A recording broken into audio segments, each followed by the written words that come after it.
buy all this bad debt, the government has to print money. So they have to debase your wages. They have to drive up the cost of living for average Americans so they can bail out these lenders. Make no mistake, America. Let me tell you something. Washington has sold you down the river, sold all of us down the river, and they've done it for power. Both sides have done it for power. They wanted to make sure the American dream was alive and well. They knew this wasn't coming. You couldn't not see this tragedy coming. Ginger in Wisconsin, go ahead. Yes, I'd like to know, what is the difference between a recession and a depression?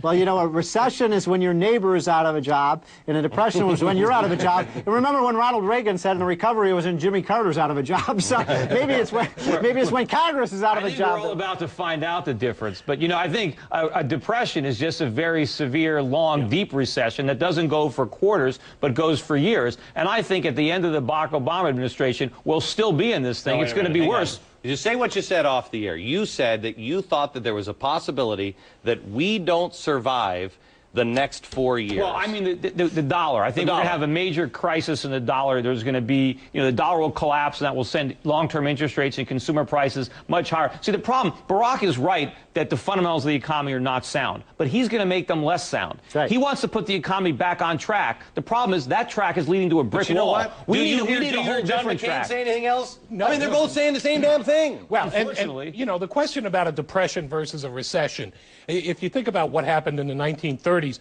25 to 30% unemployment. Right. That's 5 times worse than what we've got now. If you're bemoaning 150,000 jobs lost, imagine how you're going to feel when we start to talk about 450,000 jobs lost in any period. Remember, but these numbers are all phony today. Unemployment is probably a lot higher than that, as is inflation. Yeah. Sure. It's not as bad. Unemployment is not as bad as it was during the 30s, but we'll see. We might get there. Remember, this is just the beginning. It wasn't that bad in 1929, 1930. We're at the early stages of this. We'll see how it is in 3 or 4 years. And don't forget what made it so much worse, Glenn. You've read Amity Schleye's book. She talks about how everything the government tried to do under Franklin Roosevelt and under Herbert Hoover made the crisis worse. That's what worries me the most. Barney Frank said that as soon as the election's over, they're going in for major surgery on this. I mean, why would you invest in this? Here, I mean, the hedge funds. The hedge funds. I don't want to sound like CNBC here, gang, but a lot of your retirement funds are in these hedge funds. How do you keep these things stable when people are investing in there because there's no regulation? And then you have governments coming in and saying, you know what, we're going to start regulating. People are going to pull that money out of there. They banned the short selling, but does it stop the market from going down? You know, one of the unintended consequences of short selling, one of the reasons that these declines are so violent now is because the shorts are not there to cover.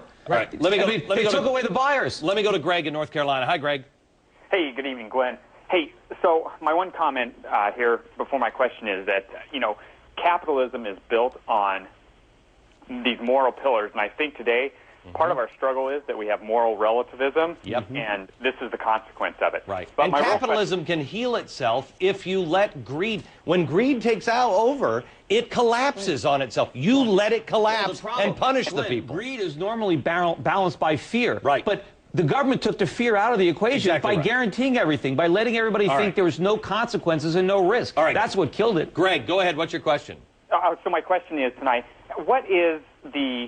how are we going to see inflation, stagflation, deflation? I mean, how is it going to take? You know, Glenn, you've talked on your show the last couple weeks about, you know, we could have just rampant, out of control inflation, and I guess that's kind of counterintuitive to what we think of in a recession in terms of deflation. Because we're coming on this period with fiat currency. You know, during the 1930s, we had real money. We were on the gold standard. We were on the gold standard for 200 years until 1971. But now we have fiat money. The government just creates money out of thin air. It has no value. And the way they're going to pay for all these bailouts is by printing money. And that's inflation. The result of inflation is that prices go up. But the real crisis is when all the people around the world, in Japan and China and Saudi Arabia, don't want to hold our dollars anymore, and then the dollar really goes down and prices just go through the roof. Okay, Stephen, let me, and Bob, maybe you can answer this. As I've understood it, the Fed only has a few things that they can do. They can open up the valves and they can make money shoot out. Right. But at some point, and we passed this point, you got to shut those valves off. Otherwise,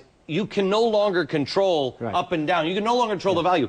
Once you try to turn those valves off, if you could still control it, which they can't, you close those valves. You have to close them as much as you open them to balance. So in other words, as low as we have forced interest rates down, we have to go that amount of time higher. Right. We should be raising rates now, but we're not. But we're not going to. You know, with the next move on the part of rate setters, not just here, but around the globe, there's going to be a coordinated global effort by central banks, Bank of England, the European Central Bank, Bank of Tokyo, all going to work. What we need is more savings. How do we get more savings when we punish savers and encourage borrowing? That's the problem. I mean, we're very much in a 1970s style economy where the unemployment rate goes up, so they print more money to put more people to work. That causes more inflation. That puts more people out of I only have 1 minute to break. Yeah. So let's just quick get a round table.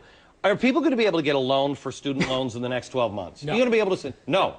You won't be able. So what happens to college tuitions? Are they going to plummet? Yes, well, they will. They have to. Yeah. In the next 12 months. The marketplace in the next 12 months. There's something good it may that can take come out of longer this. than that, but it's going to happen with 18 to 24. All right, let me ask you this. You're going to be able to sell your house. I lose my job. Am I going to be able to sell my house?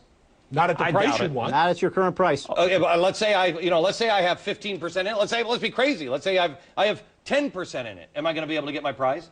I doubt it. I mean, the only way you can sell your house is dramatically lower your price. You know, the government keeps claiming that all these mortgages are illiquid. They're not illiquid. If people would lower their prices, there'd be buyers. Right. They're only illiquid if you stubbornly refuse to sell at a realistic price. Because everybody borrowed that much money. Well, it doesn't matter. That's irrelevant. That was a bubble. You can't get bubble valuations for tech stocks anymore or internet stocks. Most of them are worthless. But the real estate bubble is just as big. Even that, the vintage, the 2005, 2006 vintage mortgages, those are trouble. But you tell me somebody who's been sitting on 15 years of a 30-year mortgage is still demanding. Okay. I want $800,000. Gotta go. We got more of your calls and your questions coming up next.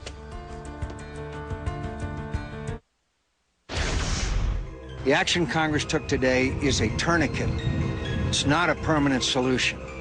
Our economy is still hurting, and hurting badly.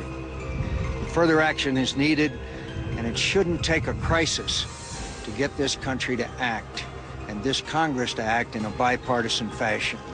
You know, let me go to Stephen Moore on this one. By the way, a full night of questions on the economy. You can get in on the discussion. 877-SAY-BECK. That's 877-729-2325. Stephen, I think John McCain made the biggest error any politician has ever made by not coming out and saying, at least not with all of this pork. It's not working. It's clearly not going to work. Yeah, I think he's going to pay a high price, Glenn, for not coming out against this bailout proposal, not just because of the $700 billion price tag, which a lot of American taxpayers are scratching their heads wondering where that money's going to come from, but also, as you just said, all of the pork that was added to this bill in the last few days to win those last votes that they needed was a fiscal disgrace. I mean, you talk about the bicycle paths and the money from the rum runners and all of this stuff. I think it makes Americans just sick about politics, and that's what John McCain is supposed to be running against. But you know what? What kills me, and I'd love to hear from you guys on this, is anybody who says right now, oh, well, you know what, I'm going to take care of that Social Security and we got more health care coming, where are they going to get the money? Yeah, where you basically bootstrapped yourself for what, the first 4 years of the next administration? I mean, put a time frame on $700 billion.